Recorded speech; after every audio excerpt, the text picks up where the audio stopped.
Hello, my dear UPSC aspirants. I hope you all are doing well, and I welcome you all to the channel UPSC with Nitya Pandey, where we discuss important areas for UPSC preparation. This is the polity series जहां पर polity के important concepts मैं आपको through handwritten notes पढ़ाने जा रही हूँ. So the topic of today's class is constitutionalism. तो सबसे पहले हम जानते हैं आखिर ये कॉन्स्टिट्यूशनलिज्म होता क्या है. तो कॉन्स्टिट्यूशनलिज्म का मतलब होता है a government which is limited by what is written in a constitution. और बेसिकली कॉन्स्टिट्यूशनलिज्म फोकस करता है कि ताकि जो गवर्नमेंट ऑफ द डे है वो किसी भी आर्बिट्ररी मैनर में फंक्शन ना करे. So without any further ado, let's begin. Constitutionalism यहाँ पर जैसे सबसे पहले उसके बारे में बताया गया है, तो ये पॉलिटिकल आइडिया है. It is related to political science. सो एक पॉलिटिकल आइडिया जहां पर गवर्नमेंट की पावर, की गवर्नमेंट कैसे फंक्शन करेगी, क्या करेगी, सिटीजन्स कैसे अपने राइट्स एक्सरसाइज करेंगे, वो लिमिटेड है बाय अ कॉन्स्टिट्यूशन. अब यहाँ पर ये जानना जरूरी है कि अगर कॉन्स्टिट्यूशन से लिमिटेड है तो ये कॉन्स्टिट्यूशन क्या होता है. तो कॉन्स्टिट्यूशन बेसिकली एक सेट ऑफ रूल्स होते हैं which is framed bye the people. ठीक है, बाय लोगों के कंसेंसस को मिलाकर कॉन्स्टिट्यूशन सेट ऑफ रूल्स होते हैं कि कैसे एक देश में कैसे लॉ बनेंगे, कैसे उसका पार्लियामेंट फंक्शन करेगा, क्या क्या वहां की गवर्नमेंट प्रोवाइड करेगी. सो उस तरह से वहां का एक कॉन्स्टिट्यूशन, हर देश का एक कॉन्स्टिट्यूशन होता है. अब क्या होता है कि कॉन्स्टिट्यूशनलिज्म गवर्नमेंट की पावर जो लिमिटेड है, और उसके साथ साथ जो कॉन्स्टिट्यूशन है वो लिमिट तो करता ही है, लेकिन साथ साथ गवर्नमेंट को एक लेजिटिमेसी भी प्रोवाइड करता है. अब आपके मन में सवाल आ रहा होगा कि कॉन्स्टिट्यूशन कैसे गवर्नमेंट को लेजिटिमेसी प्रोवाइड करता है. तो दोस्तों आप याद कीजिए कि कॉन्स्टिट्यूशन हमारा जो भारत का संविधान है उसी में लिखा हुआ है ना कि वी द पीपल, हम लोग अपने रिप्रेजेंटेटिव्स को इलेक्ट करेंगे और फिर वही लोग सरकार बनाएंगे. तो लेजिटिमेसी आई गवर्नमेंट को कि नहीं आई. साथ में अथॉरिटी. अथॉरिटी मतलब कि गवर्नमेंट क्या करेगी, जैसे कि फंडामेंटल राइट्स के अंदर रीजनेबल रिस्ट्रिक्शंस लगा सकती है. डीपीएसपी के अंदर क्या गवर्नमेंट करेगी, आर्टिकल 324 के अंदर इलेक्शन कमीशन बिठाना है, उसके क्या फंक्शंस होंगे. तो कॉन्स्टिट्यूशन एक तो आपकी पावर्स लिमिट भी कर रहा है कि ये चीजें जो आप नहीं कर सकते हैं, आपको लेजिटिमेसी प्रोवाइड कर रहा है और आपको एक अथॉरिटी भी दे रहा है. कॉन्स्टिट्यूशनलिज्म क्या है. कॉन्स्टिट्यूशनलिज्म एक ऐसा प्रोविजन है जो कि बात करता है कि गवर्नमेंट की जो पावर है, गवर्नमेंट को कॉन्स्टिट्यूशन के हिसाब से काम करना पड़ेगा. ओके. और मेनली इसका मोटिव होता है to prevent arbitrary government. Arbitrary government जैसे कि आपने देखा होगा कि इंडिया में इमरजेंसी के टाइम पर आर्बिट्ररी और अथॉरिटेरियन एक्शंस लिए जा रहे थे. जैसे कि लोगों की नसबंदी कराई जा रही है, ठीक है, freedom of speech and expression नहीं है, न्यूज़पेपर. तो these all were arbitrary actions and were not in consonance with constitutionalism. Now यहाँ पर एक हमारे पॉलिटिकल स्कॉलर हैं डगलस ग्रीनबर्ग, जिन्होंने कॉन्स्टिट्यूशनलिज्म की डेफिनेशन दिया. अब आप लोग सोच रहे होंगे ठीक है हमें समझ आ गया कॉन्स्टिट्यूशनलिज्म होता क्या है, अब ये डगलस ग्रीनबर्ग को पढ़ना जरूरी क्यों है. सो देखिए एस्पिरेंट्स, देखिए होता क्या है कि सब लोग वही कंटेंट पढ़ते हैं, लेकिन अगर आपके पास कोई वैल्यू एडिशन है, जैसे कि आपके पास कोई स्कॉलरली डेफिनेशन है, कोई अच्छा सा फैक्ट है, so that is what makes your answer stand apart. इसीलिए अगर आपको ऊपर वाली डेफिनेशन याद है ठीक है, लेकिन अगर आपको डगलस ग्रीनबर्ग की याद है so that is an icing on the cake. और अगर आप इस तरह के कोई स्कॉलर्स वगैरह यूज करते हैं तो उससे एग्जामिनर को ऐसा लगता है अरे वाह ये बच्चा तो लगता है बहुत पढ़ के आया है, बहुत ज्यादा मेहनत करके आया है, और वहां पर आप अपने कॉम्पिटिटर से आधा एक नंबर से आगे निकल जाते हैं. अब ऐसे करके आप सोचिए कि अगर आपको हर क्वेश्चन में आधा आधा एक एक नंबर ज्यादा मिलेगा तो आपके पास एक एडिड एडवांटेज होगा. तो इन्होंने क्या बोला कि कॉन्स्टिट्यूशनलिज्म एक कमिटमेंट है to limitations on ordinary political power. So ordinary मतलब जैसे कि जो हमारे एमपीज हैं, हमारे प्राइम मिनिस्टर हैं, हमारी काउंसिल ऑफ मिनिस्टर्स हैं, ये लोग जो पावर एंजॉय करेंगे, ये लोग जिस पावर को एक्सरसाइज करेंगे, उस पे जो लिमिटेशंस लगेंगे उसको हम कॉन्स्टिट्यूशनलिज्म बोलते हैं, जो कि एक पॉलिटिकल प्रोसेस के अराउंड रिवॉल्व करता है. अब ये पॉलिटिकल प्रोसेस क्या होती है. Political process is all that, जैसे कि पॉलिसीज बनाना, पॉलिसीज को इम्प्लीमेंट करना, ठीक है, बिल्स लाना, तो ये उस प्रोसेस के अराउंड रिवॉल्व करता है. साथ में ये ओवरलैप करता है डेमोक्रेसी के साथ. डेमोक्रेसी के साथ क्यों ओवरलैप करता है. डेमोक्रेसी का मतलब क्या है. It is for the people, to the people, by the people, of the people. Okay, so for the people, by the people, of the people. Okay, so this is what is meant by democracy. अब constitutionalism democracy कैसे ensure कर रहा है. Constitutionalism government की powers को limit कर रहा है और लोगों के उनके राइट्स को एक्सरसाइज करने दे रहा है. लोगों के राइट्स एक्सरसाइज हो रहे हैं मतलब डेमोक्रेसी अपहोल्ड हो रही है. और साथ में ये बैलेंस करता है स्टेट पावर को और इंडिविजुअल के राइट्स को। ओके, कि स्टेट जो है वो लिमिटेड मैनर में अपना काम करे और इंडिविजुअल अपने राइट्स भी एक्सरसाइज कर पाए। It draws on particular cultural and historical context from which it emanates and it resides in public consciousness. तो जो कॉन्स्टिट्यूशनलिज्म है वो पब्लिक कॉन्शियसनेस में रिसाइड करता है।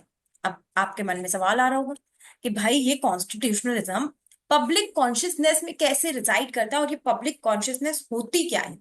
सो पब्लिक कॉन्शियसनेस इज कि आपके और मेरे जैसे लोग, हम लोग कितने अवेयर हैं। ओके, और कॉन्स्टिट्यूशनलिज्म का पब्लिक कॉन्शियसनेस से क्या लेना है। So that is the relation between constitutionalism and public consciousness is कि जितने ज्यादा हम लोग अवेयर होंगे उतना ज्यादा कॉन्स्टिट्यूशनलिज्म सही से इंप्लीमेंट हो पाएगा। जितना ज्यादा हमको पता होगा कि नहीं, गवर्नमेंट ऐसे फंक्शन नहीं कर सकते, ये मेरा राइट है, मुझे इस चीज पे रेस्ट्रिक्ट नहीं किया जा सकता है, वहां पर कॉन्स्टिट्यूशनलिज्म उतने अच्छे से इंप्लीमेंट हो पाएगा। Now constitutionalism has various components, that is कि अगर ये चीजें हो रही हैं तो वहां पर हम कह सकते हैं कि हाँ, कॉन्स्टिट्यूशनलिज्म अपहेल्ड है। That is rule of law, constitution as a supreme law, checks and balances, fundamental rights, popular sovereignty, judicial review, separation of powers and limited government. तो ये कुछ कंपोनेंट्स हैं जिनको अब हमें डिटेल में पढ़ना है कि कैसे अगर ये चीजें हो रही हैं तो कॉन्स्टिट्यूशनलिज्म वहां पर हम कह सकते हैं कि हाँ, वहां पर कॉन्स्टिट्यूशनलिज्म है। Now first of all let us talk about rule of law. तो रूल ऑफ लॉ का मतलब क्या होता है कि लॉ की नजर में, कानून की नजर में सब लोग बराबर है। कहते हैं ना, कानून अंधा है। ओके, तो कानून अंधा है मतलब कि कानून किसी के बीच में भेदभाव नहीं करेगा, चाहे आप कहीं के प्रधानमंत्री हो, आप कहीं के राष्ट्रपति हो, आप कुछ भी हो, कानून के सामने आप और एक सामान्य व्यक्ति बिल्कुल बराबर है। Okay, so everyone is equal before the law, no one is above the law. अब रूल ऑफ लॉ और कॉन्स्टिट्यूशनलिज्म का क्या रिलेशन है। जो रूल ऑफ लॉ होगा इसका मतलब है कि कानून जो है वो हमारा सब पर इक्वली अप्लाई होता है, तो कोई भी अपनी पावर का मिसयूज नहीं कर सकता, एंड दैट इज हाउ कि गवर्नमेंट आर्बिट्ररी मैनर में फंक्शन नहीं कर सकती। अब ये आया कहां से, तो एक केस हुआ इंदिरा नेहरू गांधी वर्सेस राज नारायण। इस केस में सुप्रीम कोर्ट ने बोला कि जो रूल ऑफ लॉ है वो बेसिक स्ट्रक्चर का पार्ट रहेगा। नेक्स्ट इज कि लिमिटेड गवर्नमेंट होनी चाहिए। ये तो हम शुरू से ही पढ़ रहे हैं कि गवर्नमेंट को आर्बिट्ररी मैनर में फंक्शन नहीं करना है। जैसे कि अगर हम देखें Hitler, Germany during the time of Hitler, India during the time of emergency, तो उस तरह से गवर्नमेंट को एक्ट नहीं करना है, लिमिटेड मैनर में एक्ट करना है। कोई भी ऐसा बिल, ऐसी पॉलिसी लेकर नहीं आनी है जो लोगों के फंडामेंटल राइट्स को वायलेट करे। अगर आप कोई भी ऐसा लॉ लेकर आएंगे जो फंडामेंटल राइट्स को वायलेट कर रहे हैं, so under article 13 it becomes void. Okay, next is separation of power. So ये जो सेपरेशन ऑफ पावर है ये कॉन्स्टिट्यूशनलिज्म का बहुत बड़ा एसेंस है। सेपरेशन ऑफ पावर क्या होता है कि पावर जो है वो डिस्ट्रीब्यूटेड हो बिटवीन डिफरेंट ऑर्गन्स। अब इंडिया में तीन ऑर्गन है, parliament, legislature, executive and judiciary. सबके अपने अपने रोल है। जैसे कि लेजिस्लेचर का काम है लॉ बनाना, एग्जीक्यूटिव का काम है उसको इम्प्लीमेंट करना, जुडिशरी का काम है कि वो देखे कि सही लॉ बन रहा है कि नहीं बन रहा है, और बाकी लोगों को न्याय दिलाना। ठीक है, लॉज को देखना। Okay, so that is what the role of the judiciary is. Now अब देखो, जैसे पार्लियामेंट का काम है लॉ बनाना, तो जुडिशरी वो नहीं करेगी। That is separation of power, कि जो पार्लियामेंट का काम है वो पार्लियामेंट करेगा, कोई किसी के काम में इंटरफेयर नहीं करेगा। हमारा इनफैक्ट कॉन्स्टिट्यूशन का जो आर्टिकल 50 है वो बात भी करता है separation of power between judiciary and executive. दोस्तों ये चीज ध्यान से याद रखिएगा कि article 50 separation of power judiciary और एग्जीक्यूटिव के बीच में बात कर रहा है, not talking about separation of power between judiciary और पार्लियामेंट, एग्जीक्यूटिव और पार्लियामेंट, इसकी बात नहीं कर रहा है। Separation of power between judiciary and executive, this is what is being talked about under article 50। अब ये सेपरेशन ऑफ पावर कॉन्स्टिट्यूशनलिज्म कैसे अपहोल्ड कर रहा है, तो देखो कोई भी किसी के उसमें इंटरफेयर नहीं कर रहा है, जिसका जो काम है वो कर रहा है। So again the government is working as per the constitution and hence constitutionalism is upheld. Now another is checks and balances। ठीक है, सेपरेशन ऑफ पावर है, लेकिन उसके साथ साथ इंडियन कॉन्स्टिट्यूशन का एक मेजर फीचर है कि हमारे यहाँ चेक्स एंड बैलेंसेस भी है। अब ये चेक्स एंड बैलेंसेस का क्या मतलब होता है कि ठीक है, हर ऑर्गन की अपनी अपनी रिस्पॉन्सिबिलिटी है, लेकिन एक ऑर्गन दूसरे ऑर्गन पर चेक रख सकता है। अब ये चेक हमारे यहाँ कैसे रखा जाता है, जैसे कि आप लोगों ने देखा होगा पार्लियामेंट में डिबेट और डिस्कशन होती है। ओके, डिबेट डिस्कशन में क्या होता है, जो हमारे जैसे होम मिनिस्टर है, फाइनेंस मिनिस्टर, उनको अकाउंटेबिलिटी होती है उनके डिसीजंस की, कि आपने ये लिया, इसका क्या हुआ। जैसे कि डीमोनेटाइजेशन को लेकर वहां पर डिबेट होती है, ठीक है, फार्म बिल्स को लेकर डिबेट हो रही है। तो यहाँ पर क्या होता है, लेजिस्लेचर एग्जीक्यूटिव को अकाउंटेबल ठहरा रहा है। Then we have certain like उनके हाथ में कुछ इंस्ट्रूमेंट्स होते हैं, for example no confidence motion, question hour, okay. So this is how the legislature holds the executive accountable and prevents it from working in an arbitrary manner, hence upholding constitutionalism. अब अगर बात करें judiciary की, judiciary कैसे ये काम करती है, तो आपने एक टर्म सुना होगा, judicial review. That is, judiciary देखती है कि पार्लियामेंट जो भी लॉ बना रहा है ये कॉन्स्टिट्यूशन के बेसिक स्ट्रक्चर के साथ अलाइन कर रहा है कि नहीं कर रहा है, ठीक है, कहीं ये कॉन्स्टिट्यूशन को वायलेट तो नहीं कर रहा है।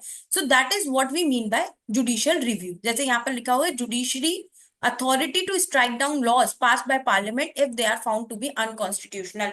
जैसे कि एक कुछ टाइम पहले एक बिल आया था, जैसे कि NJAC, national judicial authority commission, okay, जहां पर ऐसा हो रहा था कि एग्जीक्यूटिव के पास भी पावर्स रहेंगी फॉर अपॉइंटिंग दी जजेस। तो जुडिशरी ने बोला कि नहीं, ये तो अगेंस्ट है, against article 50, separation of judiciary from the executive, तो उन्होंने उसको स्ट्राइक डाउन कर दिया।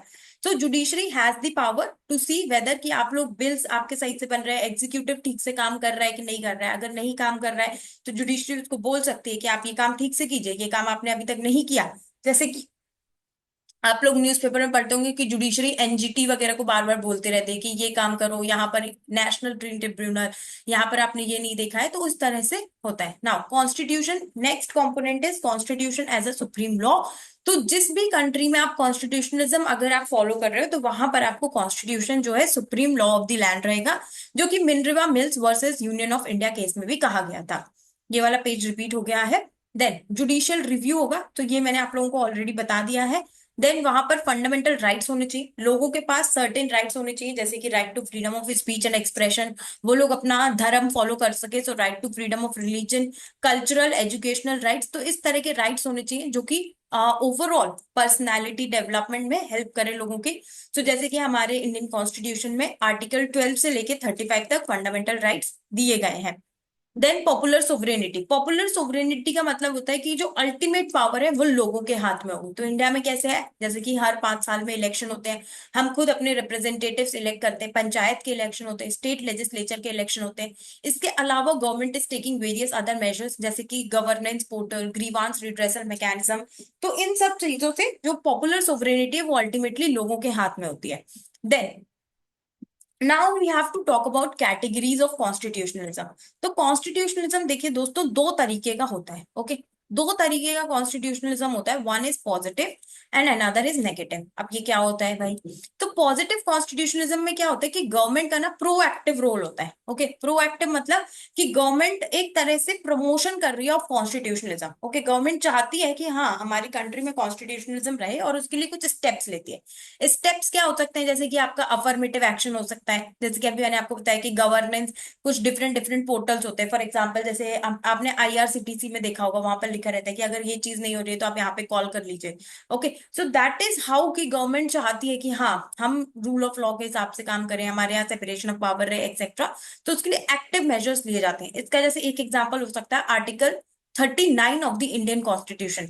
सो देखिए आर्टिकल 39 क्या बात करता है, आर्टिकल 39 टॉक्स अबाउट की हम जो है वो सबको lively adequate means of livelihood देंगे, रिसोर्सेज इक्विटेबली डिस्ट्रीब्यूट करेंगे। सो दैट इज कि गवर्नमेंट एक प्रोएक्टिव रोल रह रही है। नेगेटिव कॉन्स्टिट्यूशनलिज्म होता है जहां पे गवर्नमेंट रिफ्रेन करती है from interfering in the rights of the citizens, जैसे कि हमारे आर्टिकल 19 है जो कि प्रोवाइड करता है right to freedom of speech and expression. तो आप न्यूज़पेपर में कोई आर्टिकल लिखिए, गवर्नमेंट नहीं इंटरफेयर करेगा until and unless there are some reasonable restriction, जैसे कि अगर हम कंट्री की सोवरेनिटी, सिक्योरिटी, ये सब हैम्पर करेगा तभी करेगी गवर्नमेंट इंटरफेयर, जनरली वो नहीं करेगी। सो this is all about the topic of constitutionalism. I hope you all like this explanation. अगर आपको इस एक्सप्लेनेशन की पीडीएफ चाहिए तो आप टेलीग्राम ग्रुप ज्वाइन कर सकते हैं, नित्या पांडे मेंटोरशिप ग्रुप, वहां पर मैं इसकी पीडीएफ डालूंगी। Okay, so thank you so much for watching this video. अगर आपको ये एक्सप्लेनेशन हेल्पफुल लगा, so do like share subscribe and comment.